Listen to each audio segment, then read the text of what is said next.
Okay so नमस्कार दोस्तों, कैसे हैं आप सभी लोग। उम्मीद करता हूं बहुत बढ़िया होंगे और एक और नई वीडियो में आप सभी लोगों का बहुत बहुत स्वागत है। सो इस वीडियो का नाम है बुद्ध तुम्हें प्यारे ना लगेंगे। ये काफ़ी पुरानी वीडियो है, 2014 की ये वीडियो है और ये वीडियो मैंने सिलेक्ट की है क्योंकि बुद्ध मुझे भी बहुत प्रिय हैं। मुझे बुद्ध से कुछ विशेष लगाव है। जब मैंने पहली बार मैं स्कूल में था तब मैंने बुद्ध की कहानी पढ़ी थी, लाइट ऑफ एशिया पढ़ी थी, स्कूल में पढ़ाई गई थी, तो मुझे तभी से बुद्ध बहुत पसंद है। तो इसी वजह से मैं इस वीडियो के ऊपर रिएक्शन देने जा रहा हूं और ये वीडियो मैं भी पहली बार देख रहा हूं। मैंने इससे पहले ये वीडियो कभी नहीं देखा है। छोटा सा वीडियो है, 4 मिनट 31 सेकंड का। तो चलिए देखते हैं इसके अंदर क्या बात हो रही है। उसके बाद पहले हम वीडियो देखेंगे, उसके बाद मैं अपने पॉइंट ऑफ व्यू आपके सामने रखूंगा। ओके, तो चलिए शुरू करते हैं।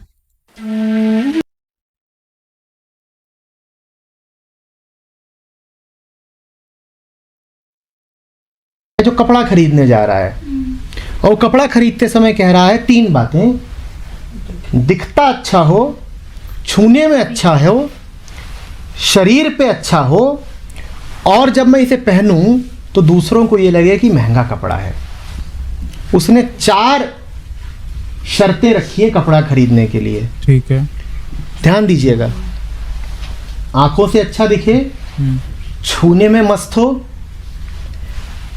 जब उसको अपने ऊपर लपेट लूं, जब अपने ऊपर कस लूं उसको तो शरीर को सुख दे और जब दूसरे उसको देखें तो उन्हें भी अच्छा महंगा दिखाई दे। ये औरत जब पति चुनने जाएगी तो क्या यही 4 शर्तें नहीं रखेगी? आंखों से अच्छा लगता हो, छूने में मस्त हो, जब उसे लपेट लूं तो बड़ा सुख मिले और जब दूसरे देखें तो कहें कि महंगा वाला है। तो एक ही तो मन है ना, जो कपड़ा खरीदता है और जो काम में जाता है। अंतर कहाँ है? आप जिस मन के साथ पूरा जीवन बिताते हो उसी मन के साथ तो आप काम में भी उतरते हो। सही बात है। ज्यादातर संत अविवाहित रह गए। उसका एक कारण और भी था। ऐसा नहीं कि उन्हें किसी चीज से कोई विरोध था। संत विरोध की जिंदगी तो जीता ही नहीं है, उसको तो सब स्वीकार है। पर आप पाएंगे कि सामान्य जनसंख्या की अपेक्षा संतों में, बुद्ध पुरुषों में अविवाहित लोगों की संख्या बहुत ज्यादा है। कारण है, उनको प्यार नहीं करा जा सकता। आप गिरे से गिरे आदमी को प्यार कर लोगे, एक बुद्ध को प्यार करना आपके लिए असंभव है। वो हर चीज पे चोट करता है ना, बड़ा मुश्किल आपसे करा ही नहीं जाएगा क्योंकि आपका जो पूरा वैल्यू सिस्टम है वो तो वही है ना जो कपड़े की दुकान वाला है। क्या है आपका वैल्यू सिस्टम? आंखों को अच्छा रुचे, छूने में प्यारा हो, महंगा दिखे। अब बुद्ध न तो छूने में महंगा दिखता है, न आंखों को प्यारा दिखेगा। बुद्ध दिखने में तो बहुत साधारण सा आदमी है। तो आप कैसे प्यार कर पाओगे बुद्ध को? तो ये नहीं है कि उन्हें जीवन से कोई विरोध था। बात यह है कि ऐसी कोई मिलेगी ही नहीं। आप किसी से भी आकर्षित हो सकते हो, एक संत की ओर आकर्षित होना आपके लिए संभव है। अच्छा, बात यह भी हो सकता है कि वो संत जब तक सामान्य पुरुष था तब तक आप उसके साथ रहो, लेकिन जिस दिन उसकी आंखें खुलने लगे उसके बाद आप उसे छोड़ दो। होता है ना ऐसा? बिल्कुल ऐसा ही होगा क्योंकि अब वो आपकी पहुंच से दूर। इनफैक्ट ये चीज बुद्ध के साथ ही हुई थी। जब तक बुद्ध को एनलाइटनमेंट नहीं हुआ था, ज्ञान प्राप्ति नहीं हुई थी, तब तक उनके जो 4 जो शुरुआती डिसाइपल थे वो उनके साथ रहे। लेकिन जब उन्हें एनलाइटनमेंट प्राप्त हो गया, जब कुछ देने के लिए उनके पास था, तो वही 4 लोग उन्हें छोड़ के चले गए सबसे पहले कि ये तो गौतम भ्रष्ट हो गया। भ्रष्ट गौतम कहते थे उन्हें। एक और मुझे बात याद आ रही है, वो इस वीडियो के एंड में मैं आपको बताऊंगा। दूर निकल गया। अब वो महंगा लगता ही नहीं। पहले तो फिर भी अच्छा लगता था, अब वो आंखों को प्यारा ही नहीं लगता। पहले तो फिर भी अच्छे कपड़े पहन लेता था, अब तो और फटी चादर में घूमता है। मन को बेसिकली इसके पीछे का बेसिकली ये समझाने के पीछे की वजह क्या है कि मन को उत्तेजना चाहिए, मन के उत्तेजना पसंद है। ये क्या है कि देखने में अच्छा लगे, छूने में अच्छा लगे, महंगा दिखे, ये उत्तेजना पैदा करता है मन के अंदर। और बुद्ध पुरुष में उत्तेजना जैसी कोई बात नहीं होती। वो बिल्कुल अति साधारण हो जाते हैं, साधारण से भी ज्यादा साधारण हो जाते हैं। वहां पे उत्तेजना रही नहीं जाती।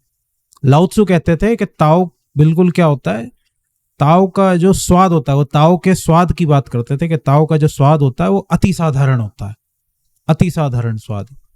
आपको कैसे भाएगा? आप तो वही हो ना जो कपड़े खरीदने जाते हो तो कहते हो कि दूसरे कहेंगे अच्छा है, मुलायम मुलायम लगे। मन की बेसिकली चाल ही यही है, मन का खेल ही यही है कि वो दूसरों को ध्यान में रखते हुए सारे काम करता है, उसे अपने से कोई लेना देना नहीं है। वो असल में सारे काम जो करता है वो दूसरे से कंपेयर करते हुए, दूसरे को ध्यान में रखते हुए करता है। वो सोशली एक्सेप्टेड नहीं, और सोशली एक्सेप्टेड भी नहीं है, छुपाना पड़ता है, बड़ी दिक्कत।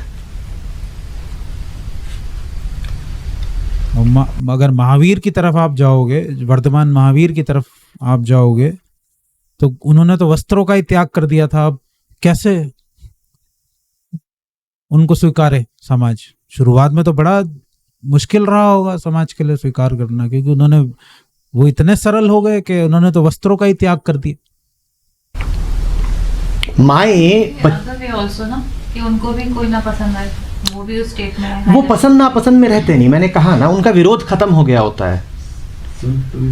वो तो सदा उपलब्ध हो गए होते हैं, वो आत्म समान हो जाते हैं, वो ब्रह्म समान हो जाते हैं। ब्रह्म क्या है? वो भी किसी में इंटरेस्टेड नहीं होता ना, ब्रह्म वो जो सदा उपलब्ध है, जो सदा उपलब्ध है पर उसके पास जाना तुम्हें पड़ेगा। तो बुद्ध पुरुष वैसे ही हो जाता है, वो सदा उपलब्ध है पर उसके पास जाना तुम्हें पड़ेगा।